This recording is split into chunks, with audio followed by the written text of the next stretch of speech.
ಸತ್ಯಂ ನ್ಯೂಸ್ಗೆ ಸ್ವಾಗತ. ನಾನು ಲಕ್ಷ್ಮಿ. ನೋಡೋಣ ಬನ್ನಿ ಇವತ್ತಿನ ಪ್ರಮುಖ ಸುದ್ದಿಗಳನ್ನ.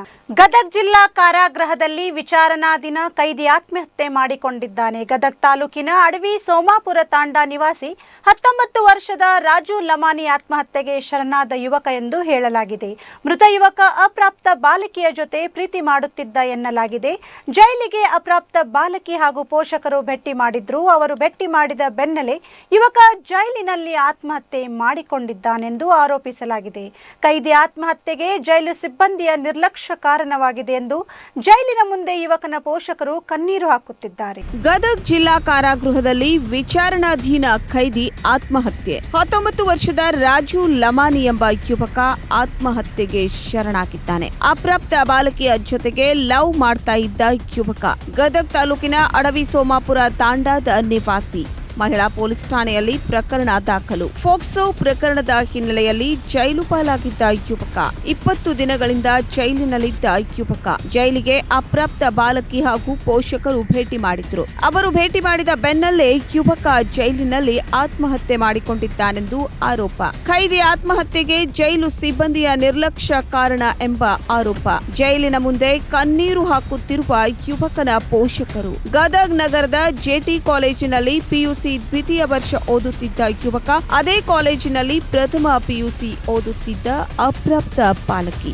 ರೈತ ವಿರೋಧಿ 3 ಕೃಷಿ ಮಸೂದೆ ಕಾಯ್ದೆಯನ್ನು ಕೇಂದ್ರ ಸರ್ಕಾರ ಹಿಂಪಡೆದಿದ್ದರೂ ರಾಜ್ಯದಲ್ಲಿ ಹಿಂಪಡೆಯಲು ಮೀನಾಮೇಷ ಎನಿಸುತ್ತಿರುವ ರಾಜ್ಯ ಸರ್ಕಾರದ ವಿರುದ್ಧ ಏಪ್ರಿಲ್ 21ರಂದು ಬೃಹತ್ ಸಮಾವೇಶ ನಡೆಸಲಾಗುವುದು ಎಂದು ಕರ್ನಾಟಕ ರಾಜ್ಯ ರೈತ ಸಂಘ ಹಾಗೂ ಹಸಿರು ಸೇನೆ ರಾಜ್ಯಾಧ್ಯಕ್ಷ ಕೋಡಿಹಳ್ಳಿ ಚಂದ್ರಶೇಖರ್ ತಿಳಿಸಿದರು. ರೈತ ವಿರೋಧಿ 3 ಕೃಷಿ ಮಸೂದೆ ಕಾಯ್ದೆಗಳನ್ನು ಕೇಂದ್ರ ಸರ್ಕಾರ ಹಿಂಪಡೆದಿದ್ದರೂ ರಾಜ್ಯದಲ್ಲಿ ಹಿಂಪಡೆಯಲು ಮೀನಾಮೇಷ ಎಣಿಸುತ್ತಿರುವ ರಾಜ್ಯ ಸರ್ಕಾರದ ವಿರುದ್ಧ ಏಪ್ರಿಲ್ 21ರಂದು ಬೃಹತ್ ಸಮಾವೇಶ ನಡೆಸಲಾಗುವುದು ಎಂದು ಕರ್ನಾಟಕ ರಾಜ್ಯ ರೈತ ಸಂಘ ಮತ್ತು ಹಸಿರು ಸೇನೆ ರಾಜ್ಯಾಧ್ಯಕ್ಷ ಕೋಡಿಹಳ್ಳಿ ಚಂದ್ರಶೇಖರ್ ತಿಳಿಸಿದರು. ಶುಕ್ರವಾರದಂದು ಬೆಳಗಾವಿ ನಗರದಲ್ಲಿ ಕರೆಯಲಾಗಿದ್ದ ಸುದ್ದಿಗೋಷ್ಠಿಯನ್ನ ಉದ್ದೇಶಿಸಿ ಅವರು ಮಾತನಾಡುತ್ತಿದ್ದರು. ಏಪ್ರಿಲ್ 21ರಂದು ಬೆಂಗಳೂರಿನ ಬಸವನಗುಡಿ ಕಾಲೇಜಿನಲ್ಲಿ ರೈತರ ಬೃಹತ್ ಸಮಾವೇಶ ನಡೆಯಲಿದೆ ಎಂದ ಅವರು ಕೇಂದ್ರ ಸರ್ಕಾರ ತಂದಿರುವ ಕೃಷಿ ಕಾಯ್ದೆಯನ್ನು ಶಾಸನಬದ್ಧವಾಗಿ ಹಿಂಪಡೆಯಲಾಗಿದೆ. ಆದರೆ ಕರ್ನಾಟಕದಲ್ಲಿ ಆ ಕಾಯ್ದೆಯನ್ನು ತಳಮಟ್ಟದಲ್ಲಿ ಅನುಷ್ಠಾನಕ್ಕೆ ಜಾರಿಗೆ ತಂದು ಭೂಸ್ವಾಧೀನ ತಿದ್ದುಪಡಿ ಕಾಯ್ದೆಯನ್ನು ಹಿಂಪಡೆಯಬೇಕೆಂದು ಸಿಎಂ ಗಮನಕ್ಕೆ ತಂದರೂ ಬೆಳಗಾವಿ ಅಧಿವೇಶನದಲ್ಲಿ ತೆಗೆಯುವುದಾಗಿ ಭರವಸೆ ನೀಡಿದ್ರು. ಬಳಿಕ ಬೆಂಗಳೂರಿನ ಅಧಿವೇಶನದಲ್ಲಿ ಹಿಂಪಡೆಯುವುದಾಗಿ 21ರೊಳಗೆ ಗಡುವು ನೀಡಲಾಗುವುದು. ಬಳಿಕ ಸಮಾವೇಶದಲ್ಲಿ ಕಠಿಣ ನಿಲುವು ಪಡೆಯಲಾಗುವುದು ಎಂದರು. ರಾಜಕೀಯ ಪಕ್ಷಗಳಿಗೆ, ನಾಯಕರಿಗೆ, ಪಕ್ಷಗಳಿಗೆ ಸಿದ್ಧಾಂತವಿಲ್ಲ. ಜನರ ಆಶೋತ್ತರಗಳನ್ನು ಈಡೇರಿಸಲು ಸಾಧ್ಯವಾಗಿಲ್ಲ. ಆದ್ದರಿಂದ ಪರ್ಯಾಯ ರಾಜಕಾರಣ ಹುಟ್ಟುಹಾಕುವ ನಿಟ್ಟಿನಲ್ಲಿ ಚರ್ಚೆ ನಡೆಸಲಾಗುವುದು ಎಂದರು. ಸರ್ಕಾರ ಭ್ರಷ್ಟಾಚಾರ ಸಮರ್ಥನೆ ಮಾಡಿಕೊಳ್ಳುವುದು ದುರ್ದೈವದ ಸಂಗತಿ. ವಿರೋಧ ಪಕ್ಷಗಳು 40% ಸರ್ಕಾರ ಎಂದು ಆರೋಪಿಸಿದ್ರು. ಆದರೆ ಸಿಎಂ ಅದನ್ನ ತಿರಸ್ಕಾರ ಮಾಡುತ್ತಾರೆ ಎಂದುಕೊಂಡಿದ್ದೆವು. ಆದರೆ ಸಿಎಂ ಹೇಳುತ್ತಾರೆ, ನೀವೇ ಪ್ರಾರಂಭ ಮಾಡಿದ್ದು ಅದನ್ನು ಮುಂದುವರಿಸುತ್ತಿದ್ದೇವೆ ಎಂದರೆ ಸರ್ಕಾರದಲ್ಲಿ ಅಧಿಕೃತವಾಗಿ ಭ್ರಷ್ಟಾಚಾರ ನಡೆಯುತ್ತಿದೆ ಎಂದು ತಿಳಿದು ಬರುತ್ತದೆ ಎಂದರು. ಬೊಮ್ಮಾಯಿ ಅವರ ಸರ್ಕಾರ ಭ್ರಷ್ಟಾಚಾರದ ಸರ್ಕಾರ ಎಂದು ಒಪ್ಪಿಕೊಂಡಂತಾಗಿದೆ. ಅದಕ್ಕೆ ರಾಜ್ಯದ ಜನರು ಪರ್ಯಾಯ ಪಕ್ಷದ ಆಲೋಚನೆ ಮಾಡುವುದು ಸೂಕ್ತ ಎಂದು ತಿಳಿಸಿದ್ರು. ಸರ್ಕಾರದ ಕೃಷಿ ಮಾರುಕಟ್ಟೆ ಹಿತ ಕಾಪಾಡಿಕೊಳ್ಳುವ ನಿಟ್ಟಿನಲ್ಲಿ ಸರ್ಕಾರ ಮುಂದಾಗಬೇಕು. ಖಾಸಗಿ ಮಾರುಕಟ್ಟೆ ಮಾಡಲು ಕಾಯ್ದೆಯನ್ನ ಮಾಡಿಕೊಟ್ಟ ಬಿಜೆಪಿ ಸರ್ಕಾರ ಮಾಡಿಕೊಟ್ಟಿದೆ. ಬೆಳಗಾವಿಯಲ್ಲಿ ಖಾಸಗಿ ಮಾರುಕಟ್ಟೆ ನಿರ್ಮಾಣ ಮಾಡಿದ್ದು ಬಿಜೆಪಿ ಸರ್ಕಾರದಿಂದಲೇ ಅದನ್ನು ನಿಲ್ಲಿಸಬೇಕೆಂದು ಒತ್ತಾಯಿಸಿದ್ರು. ಭಕರಹಳ್ಳಿ ಭೈರೇಗೌಡ, ಭೀಮ್ಶಿ ಗಡಾದಿ, ಸತ್ಯಪ್ಪ ಮಲ್ಲಾಪುರ್, ಗಣೇಶ್ ಇಳಗೇರ್, ರಾಜು ಮರ್ವೆ ಸೇರಿದಂತೆ ಇನ್ನಿತರರು ಸುದ್ದಿಗೋಷ್ಠಿಯಲ್ಲಿ ಹಾಜರಿದ್ದರು. ಯಾರ್ಯಾರಿದ್ದಾರೆ ಎಲ್ಲರನ್ನೂ ಆಹ್ವಾನ ಮಾಡ್ತವೆ. ಇದೊಂದು ಕರ್ನಾಟಕದಲ್ಲಿ ನಾಳೆ ಶಕ್ತಿಯಾಗಿ ಇದು ಕೆಲಸ ಮಾಡುತ್ತೆ ಅನ್ನೋ ಭರವಸೆ ನಮಗೆ.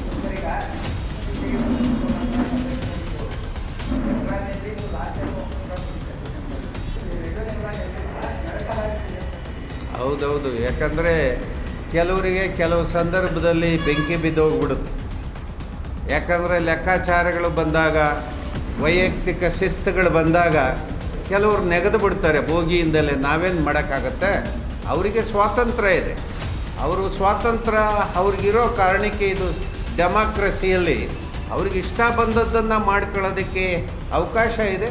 ಅವರದೇ ಆದಂಥ ದಾರಿಯಲ್ಲಿ ಅವರು ಹೋಗಲಿಕ್ಕೆ ಪೂರ್ಣ ಸ್ವಾತಂತ್ರ್ಯ.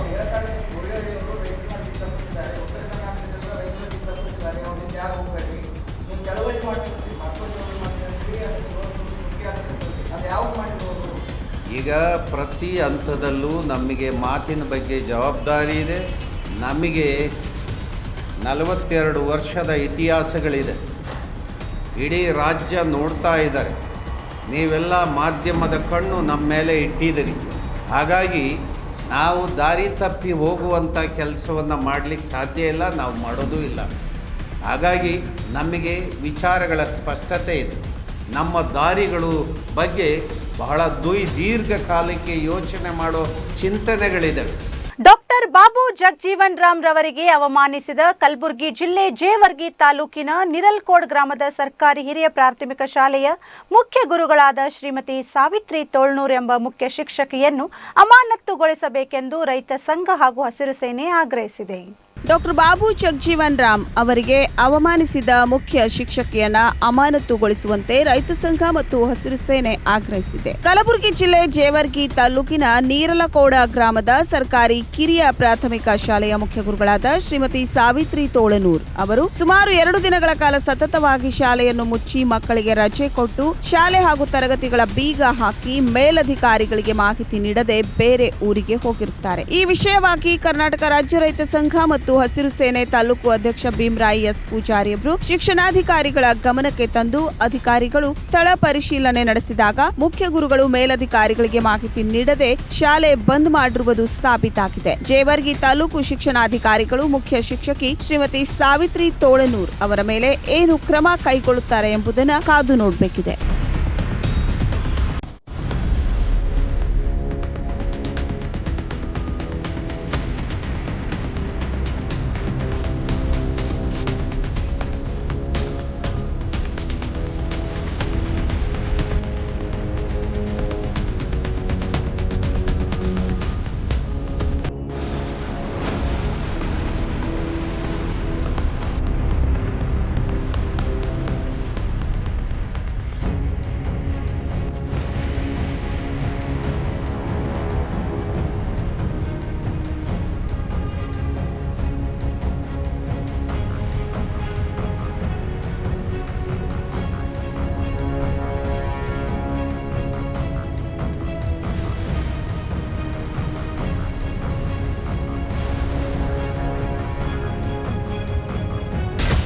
ಲೋಕಾಪುರ ಪಟ್ಟಣ ಸಮೀಪದ ಚೌಡಾಪುರ ಗ್ರಾಮದ ಗ್ರಾಮ ದೇವತೆಯಾದ ಶ್ರೀ ಲಕ್ಷ್ಮೀ ದೇವಿ ಜಾತ್ರಾ ಮಹೋತ್ಸವ ಪ್ರತಿ ವರ್ಷದಂತೆ ಈ ವರ್ಷವೂ ಕೂಡ ವಿಜೃಂಭಣೆಯಿಂದ ಜರುಗಿತು. ಚೌಡಾಪುರ ಗ್ರಾಮದ ಗ್ರಾಮ ದೇವತೆಯಾದ ಶ್ರೀ ಲಕ್ಷ್ಮೀ ದೇವಿ ಜಾತ್ರಾ ಮಹೋತ್ಸವ ಪ್ರತಿ ವರ್ಷದಂತೆ ಈ ವರ್ಷವೂ ಕೂಡ ಯುಗಾದಿ ಅಮಾವಾಸ್ಯೆ ದಿನದಂದು ಗಲಗಲಿಯ ಕೃಷ್ಣಾ ನದಿಗೆ ಹೋಗಿ ಶ್ರೀ ಲಕ್ಷ್ಮೀ ದೇವಿಯು ಗಂಗಾ ದರ್ಶನ ಮಾಡಿ ಬಂದ 5 ದಿನಗಳ ನಂತರ ಜಾತ್ರೆಯು ಪ್ರಾರಂಭವಾಗುತ್ತದೆ. ಜಾತ್ರೆ ಪ್ರಾರಂಭಗೊಂಡ ಮೊದಲ ದಿನ ದೇವಿಗೆ ಅಭಿಷೇಕ, ವಿಶೇಷ ಪೂಜೆಗಳನ್ನ ನೆರವೇರಿಸಿ ಚೌಡಾಪುರ ಗ್ರಾಮದ ಸುತ್ತಮುತ್ತ ಲಕ್ಷ್ಮೀ ದೇವಿ ಪಲ್ಲಕ್ಕಿ ಉತ್ಸವ ಮತ್ತು ಗ್ರಾಮ ದೇವತೆಗಳಿಗೆ ಉಡಿ ತುಂಬುವ ಕಾರ್ಯಕ್ರಮ, ಬಂದ ಭಕ್ತಾದಿಗಳಿಗೆ ಅನ್ನ ಸಂತರ್ಪಣೆ ಕಾರ್ಯಕ್ರಮ ಜರುಗಿತು. ಹಾಗೂ ಚೌಡಾಪುರ ಗ್ರಾಮದ ಸುತ್ತಮುತ್ತಲಿನ ಗ್ರಾಮಗಳಿಂದ ಲಕ್ಷ್ಮೀ ದೇವಿಯ ಭಕ್ತರು ಬಂದು ದೇವಿಯ ದರ್ಶನ ಪಡೆದು ದೇವಿಯ ಕೃಪೆಗೆ ಪಾತ್ರರಾದರು. ಇದೇ ಸಂದರ್ಭದಲ್ಲಿ ನಿಂಗರಾಜ್ ಜಂಬಗಿ, ಸುರೇಶ್ ಜಂಬಗಿ, ಚಂದ್ರಶೇಖರ್ ಮಾಳಿ, ಬಸವರಾಜ್ ಮಾಳಿ, ಶಿವಪ್ಪ ಮಾಳಿ, ಹನುಮಂತ ಮಾಲ್ಗಿ, ಲಾಲ್ಸಾಬ್ ಯಡಹಳ್ಳಿ, ಚಳಜಪ್ಪ ಜಂಬಿಗಿ ಹಾಗೂ ಚೌಡಾಪುರ ಗ್ರಾಮದ ಪ್ರಮುಖ ಮುಖಂಡರು ಉಪಸ್ಥಿತರಿದ್ದರು.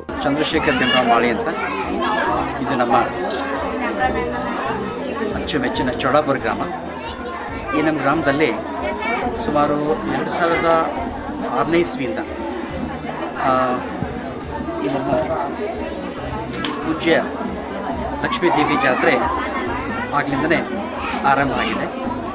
ಮತ್ತು ಪ್ರತಿ ವರ್ಷ ಕೂಡ ಈ ಏಪ್ರಿಲ್ ತಿಂಗಳಲ್ಲಿ ಅಂದಾಜು ಯುಗಾದಿಯ ನಂತರ, ಯುಗಾದಿ ಅಮಾವಾಸ್ಯೆ ಆದ ನಂತರ ಸುಮಾರು 9ನೇ ದಿನಕ್ಕೆ ಈ ಜಾತ್ರೆಯನ್ನು ಆಚರಿಸಲಾಗುತ್ತೆ. ತುಂಬ ಅದ್ಧೂರಿಯಾಗಿ ಆಚರಿಸ್ತಾರೆ. ಇಲ್ಲಿ ಬಹಳಷ್ಟು ಸುತ್ತಮುತ್ತಲಿನ ಗ್ರಾಮದಿಂದ ಈ ನಮ್ಮ ಮುಧೋಳದ ಲೋಕಾಪುರದ ಚೌಡಾಪುರ ಗ್ರಾಮಕ್ಕೆ ಬಹಳಷ್ಟು ಜನರು ಆಗಮಿಸ್ತಾರೆ ಮತ್ತು ಶ್ರೀ ಲಕ್ಷ್ಮಿಯ ಕೃಪಾ ಕಟಾಕ್ಷವನ್ನು ಪಡೀತಾರೆ. ಮತ್ತು ಇಲ್ಲಿ ಬಹಳಷ್ಟು ಭಕ್ತಿಯಿಂದ ನಡೆದುಕೊಳ್ಳೋರಿಗೆ ಯಾವಾಗಲೂ ಒಳ್ಳೆಯದು ದೊರೆತೇ ಇದೆ. ನಾನು ಕೂಡ ಶ್ರೀ ಲಕ್ಷ್ಮಿಯ ಭಕ್ತನಾಗಿದ್ದೇನೆ. ನಾನು ಕೂಡ ಬಹಳಷ್ಟು ವರ್ಷಗಳಿಂದ ನಾನಿಲ್ಲಿ ಬರ್ತಾನೆ ಇದ್ದೀನಿ. ತಾಳಿಕೋಟೆಯ ಪುರಸಭೆಯಲ್ಲಿ ಭ್ರಷ್ಟಾಚಾರ ಹಾಗೂ ಅವ್ಯವಹಾರ ನಡೆಯುತ್ತಿದೆ. ಮಳಿಗೆಗಳ ಬಾಡಿಗೆ ಇನ್ನೂ ಹಲವಾರು ರೀತಿಯ ಅವ್ಯವಹಾರಗಳು ನಡೆದಿದೆ. ಇದಕ್ಕೆ ಕೈ ಕೈ ಮಿಲಾಯಿಸಿದ ಅಧಿಕಾರಿಗಳನ್ನು ಕೂಡಲೇ ಅಮಾನತುಗೊಳಿಸಬೇಕು. ತನಿಖೆಗಾಗಿ ಆಗ್ರಹಿಸಿ ತಾಳಿಕೋಟೆ ಅಭಿವೃದ್ಧಿ ಹೋರಾಟ ಸಮಿತಿ ವತಿಯಿಂದ ಏಪ್ರಿಲ್ 11 ಸೋಮವಾರದಂದು ಬೆಳಗ್ಗೆ 10ರಿಂದ ಸಂಜೆ 5ರವರೆಗೆ ಪ್ರಥಮ ಹಂತವಾಗಿ ಸರದಿ ಸತ್ಯಾಗ್ರಹವನ್ನು ಮಹಾರಾಣಾ ಪ್ರತಾಪ್ ವೃತ್ತದ ಹತ್ತಿರ ಪ್ರಾರಂಭಿಸಲಾಗುವುದೆಂದು ತಿಳಿಸಲಾಗಿದೆ.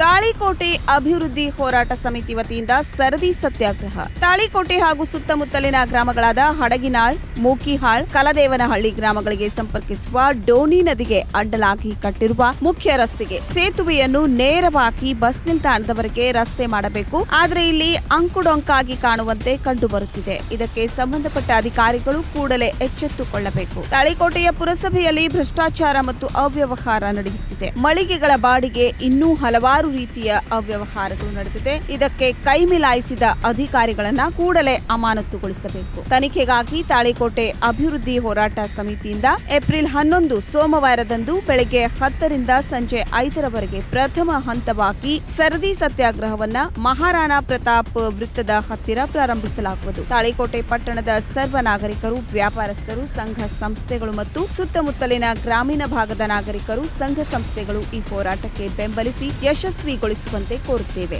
ಇವೆಷ್ಟು ಇವತ್ತಿನ ಪ್ರಮುಖ ಸುದ್ದಿಗಳು. ನಿರಂತರ ಸುದ್ದಿಗಾಗಿ ನೋಡ್ತಾ ಇರಿ ಸತ್ಯಂ ಟಿವಿ ಕನ್ನಡ, ನಮ್ಮ ನಡೆ ಸತ್ಯದ ಕಡೆ.